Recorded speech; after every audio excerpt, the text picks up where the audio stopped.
Hey, what's going on, Los Angeles? What's up, Trojan family? Welcome to the USC LAFB show, talking all things USC. Hope everyone had a fantastic weekend. We got some sunshine back after a rainy weekend, or at least a rainy Saturday. So excited to see the clouds break and some sun come out. I had a fun weekend. Worked Saturday. It's been it's been a few days since I've been on here, mainly because the NFL draft has been going on. So we cover all things LA sports. So it has been a busy week for draft coverage. And so, hats off to all the Trojans that are now on pro teams. Jaylin Smith getting drafted before the end of day 2, going to Houston. Woody Marks going to Houston, joining Calen, Bullock, and Solomon Byrd. I mean, it's the Houston Trojans down there in Texas. And so hats off to that. Jonah Monheim gets drafted by the Jacksonville Jaguars. And then a bunch of guys made rosters, or at least are the initial rosters for the undrafted free agents. You got Greedy Vance going to the Raiders and, others. So congrats to all the now future Trojans. Long lineage and line of success for, USC players that end up going on to the pros and playing in the NFL. So, so we've been busy with that. On Sunday, I kind of took the day off, and my daughter, who's 5 now, just turned 5, she's been wanting to take her training wheels off. So I've been pumped, dad mode, get to teach her how to ride a bike without training wheels. So we get out there, took them off within 15 minutes, cruising. Like, any parent out there, any dad out there listening, or mom listening, like, there's these, you're always proud of your kids, and it takes very little to be proud, but there's some of those other milestones where it's just like ultimate pride. I'm just like so proud. We rode up to the park by our house, and she's just cruising around, and all the kids are playing, and she's, little and small, and anyway, so it was fun. So it was a good weekend. USC, fantastic weekend as well. Huge recruiting weekend. They had their Trojan Olympics, as they call them, on Saturday at the Coliseum. Just a big event for recruits and families to come hang out, watch not even like a full-on scrimmage or practice, but, fun, dodgeball, tug of war, different events, hang out, get to talk to the players, get to talk to the coaches.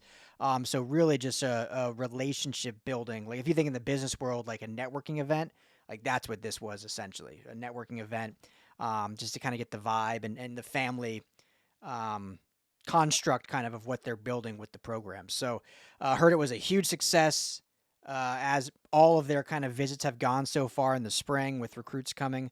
And like I said, they're really trying to just give that vibe and that build that belief of what they are building in the program, of just the power of relationships, the power of kind of that family bond that these teammates have. And, every team has, a family bond. I mean, I think every program out there, once you're on the field, that's your brother, right? But there's a way you can show that more to the outside world that may not usually see it. Like, usually that bond is only seen in the locker room, like in the trenches. And then that's where that bond is built. But if the outside world can get a glimpse of that every time they visit and see that what is being built continually, then it just gives you that much more power in the recruiting to say, hey, look, come be a part of this. And kids want to be a part of it. So, heard it was a huge success. Tons of elite prospects there. And it kind of wrapped up the spring session. Now school will finish up. You'll get summer program, which is kind of like a workout weightlifting program. And then fall camp. I mean, we're still, what are we in here? About to be May. So we still got May, June, and then July. Fall camp starts into July. So really got 2.5 months till we get real football. Or is it early August usually it starts? I know training camp in the pros starts in July. I think it actually is August when fall camp starts. But anyway, we're close. And then, get all of August and September games are. Like, we'll be here. We'll be here before we know it. So a couple quick line items, we can call them. USC did add another player in the portal. Obviously have not been super active. I've talked about it a ton. I don't need to go into detail why. I just think they have a lot of belief in where this roster really stands right now.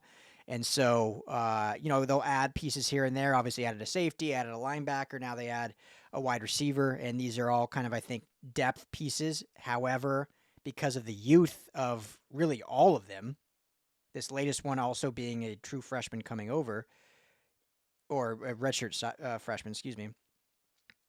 No, yeah, true freshman. Um, you have the ability to develop, and these are guys that were highly recruited prospects that now come over and can be depth this year, but can actually grow into potential starters. So Zachariah Williams, wide receiver from the Los Angeles area, from Gardena, went to Junipero-Serra High School. Ended up committing to Utah last year. USC offered him really late, so I think this is what's interesting. He was a late offer in December of 2023. So they offered him December 2023. He signed his letter of intent for Utah a few weeks later. That's right before National Signing Day. So obviously made him kind of think a little bit about if he wanted to maybe, I haven't even looked that far back if he was officially committed to Utah at that point or not. I assume he was, considering how late it was. Ended up going to Utah last year, played his freshman year there, hits the portal now and comes back home to SC. So, again, young kid. He was the 39th ranked wide receiver in the 24 class and finished last year with 10 receptions and 109 yards as a true freshman. So a little bit of lather, a little bit of PT there with the Utes, but comes in with, again, a lot of eligibility left. If needed, he can take a redshirt year and really be a viable potential option in the future. And maybe, who knows, with that playing experience in the Big 12, maybe he comes in and actually competes for some playing time this year, for sure, potentially on special teams.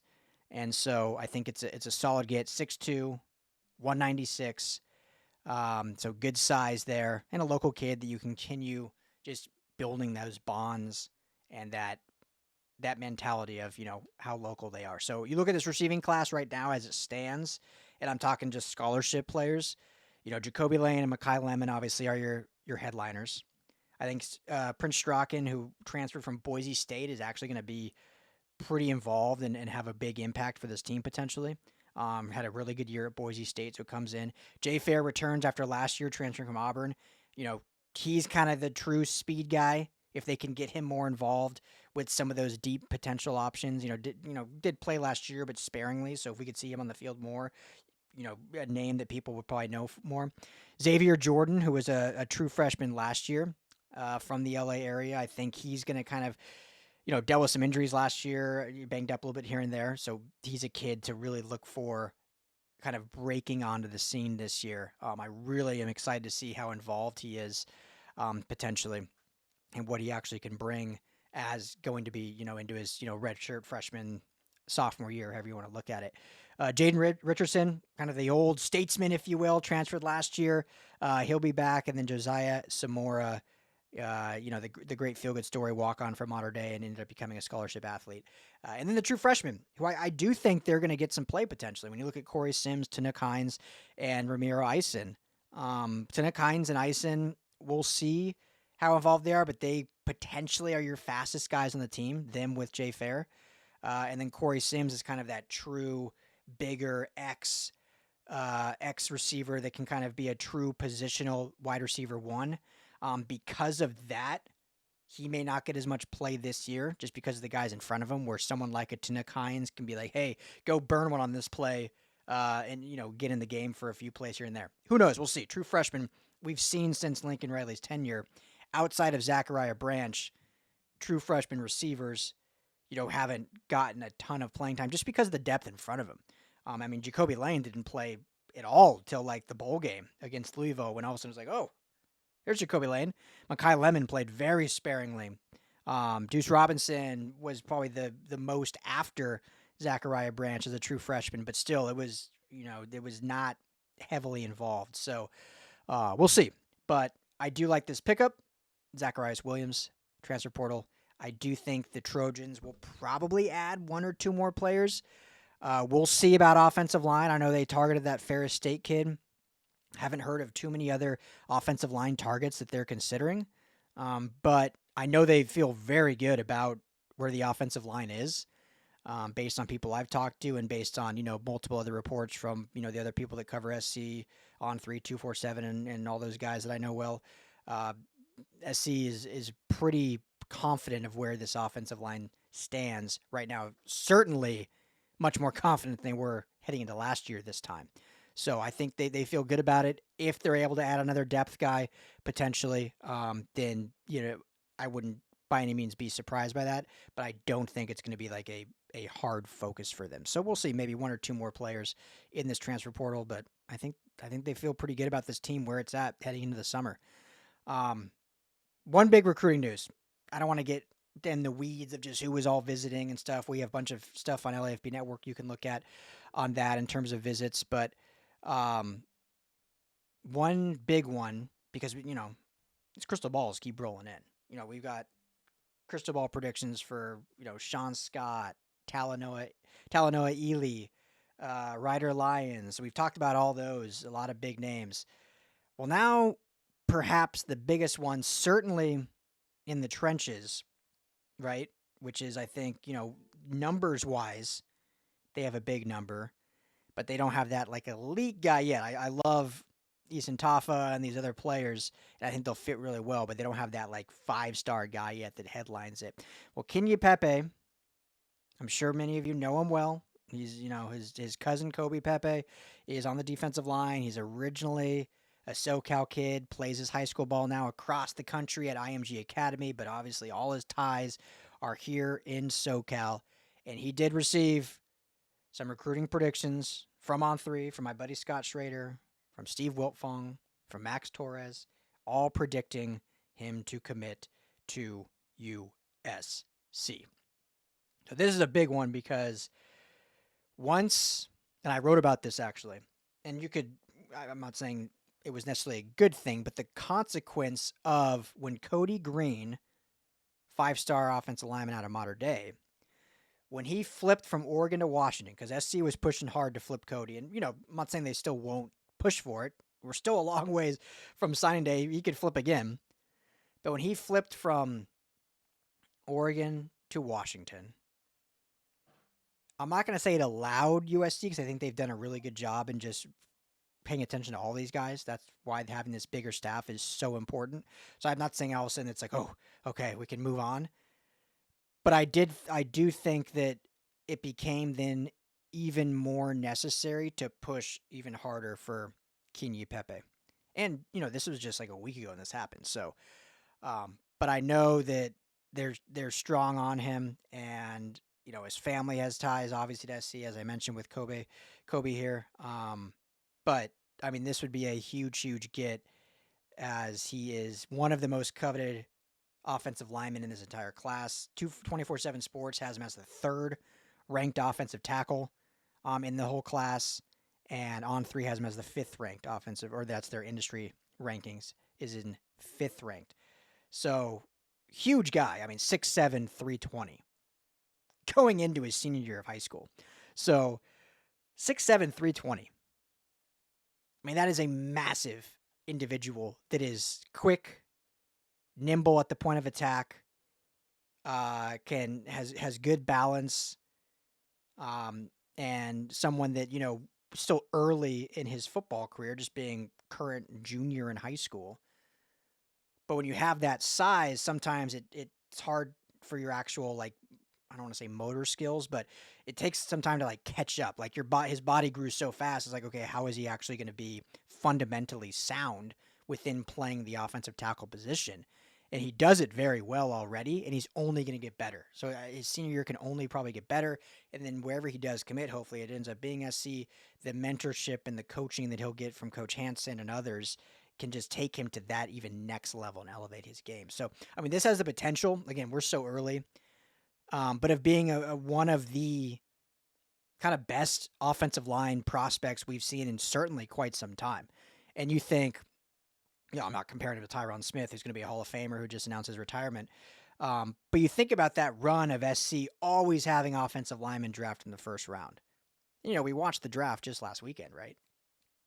SC continued their kind of streak of players drafted in the first 2 days, the first 3 rounds, but no first rounders for, well, I wouldn't say second straight. Caleb Williams went 1 overall last year. But outside of Caleb Williams, no first rounders since Drake London back in, 21? No second rounders, similar to last year. Only a handful, only 3 players officially drafted. So, I mean, you look at it like that. I'm getting off topic here, but you look at the draft of 3 players totally drafted, more obviously added as UDFAs, and I'm not taking, this is no shade or disrespect, but you look at that and you're almost like, that's pretty good. This team won 7 games, considering Ohio State had double-digit players drafted. Michigan won 5 games and had 4 players in the first round, and they won 7 games as well. They won the same amount of games and had 4 or 5 players in the first round. And arguably their best player, Will Johnson, fell to the second round just because of injury concerns. So I'm just saying, the fact that SC kind of competed the way they did, not saying 7 games is acceptable, but competed the way they did, were in every single game. Every loss outside of Notre Dame was by 1 score. Had the lead in the fourth quarter and all, every game, whatever the stat is. And you had no first or second round picks on the roster. Granted, a lot of young guys had impacts. So, but I'm just saying that when now you're looking at the team now as it's constructed, heading into 2025, plus this new crop of recruits, I think gone are the days where they're going to have no first and second round picks. SC's going to be back to those stretch runs of having 2-3 guys in the first round, 2-3 guys in the second. I mean, you're talking 9 guys in the first 2 days go. And that shows, A, the talent on your roster, but B, hopefully what you did with that talent is go on and win a heck of a lot of football games and make the college football playoff and play for national titles.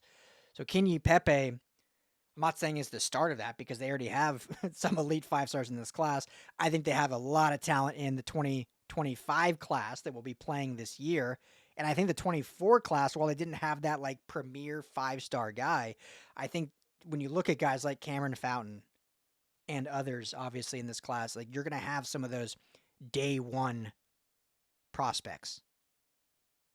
Even the 23 class, right? When we look at Makai Lemon, when we look at Jacoby Lane, when we look at, other potential guys that Kamari Ramsey, Braylan Shelby, where he ends up, or how long these guys, play. I think moving forward, we won't see the stretch of these past 3 years where outside of Caleb Williams, it's been pretty dry at the draft. And it's because they're building it the right way now. So we'll keep you posted on Pepe. Rumors are that based on this weekend, USC could be getting 2 to 3 commits. Now, I'm kind of confident one of those is Pepe. A lot of these guys will give verbals to the staff, and then they want to go home and maybe meet with their high school coaches, get, nowadays with the graphics and everything that everyone wants to announce with, get a graphic made and then officially have it announced later instead of just, telling the staff and then having it leak out and having someone like me say, oh yeah, this guy is committing. So, but sounds like there'll be 2 to 3 commitments kind of coming this week. And my guess, in my opinion, is Pepe is probably one of them. We've heard good things about Roderick Tizino. Excuse me if I said that wrong. Roderick Tizino, receiver, 3-star, 6'2", 175. He also received a crystal ball from Steve Whitfong, or recruiting prediction, whatever they call him. So he was one that was there over this weekend, I believe, and another potential commit that could come out this week. And then, as we've mentioned, the predictions of Ryder Lyons, Talanoa Ely, Sean Scott, linebacker at a modern day. There's just a bunch right now. They're all predicted as C. So when they announce, we shall see. I think Ryder Lyons will wait a little longer. Just because he has a lot of visits still coming up, as do a bunch of these guys. but I think he'll wait a little longer to officially announce, but never know. I mean, hopefully he'll just get done with it and do it this week. So I will be obviously on the mic. Any big news that happens here all week. I know I keep saying I want to try to start doing these daily. They end up just taking longer, plus all the other stuff we do. Not complaining. Absolutely love it. Love all your guys' engagement and interaction. But I'm hoping to start doing these more daily. I'm trying to look at for any comments, I'm trying to look at the camera more, but I think because I was testing this earlier, because my camera is elevated, it almost looks like I'm still not looking at it because I'm looking like up. So I apologize if I look like I'm all over the place. I'm trying to find that happy medium that, because I really do appreciate the feedback. I take it personally. I want to get better at this and, make these as enjoyable as possible. It's just me talking into the abyss. So, want to make it so you guys don't just like hate hearing it or looking at it. So I appreciate it. So thank you always for the feedback. I mean, I'm always here to, in every way of life, people should want to get better, right? That's my opinion. So if your comments can make me better, then hey, I'm going to try to do it. So appreciate you all as always. Everyone have a fantastic rest of your Monday night, which is when I recorded this. We'll hopefully be back Tuesday and Wednesday. Just remember, Wednesday night, we have our Conquest live call-in show. We're trying to keep growing that, promoting it. Tim said he's going to move it to 7 p.m. Pacific. So we've been doing it 6. Him and the Madman will be on live at 7 p.m. on Wednesday. Live call-in show. Phone number, you can call in, comment in. Trying to have a lot of fun with that and keep growing. It's a good time. I drop in there every now and then as well. I was there last week, so you can see my ugly mug again sometimes there. But we'll be back with more recruiting updates and all the big USC news. Thank you as always. This is the USC LAFB show. As always, fight on.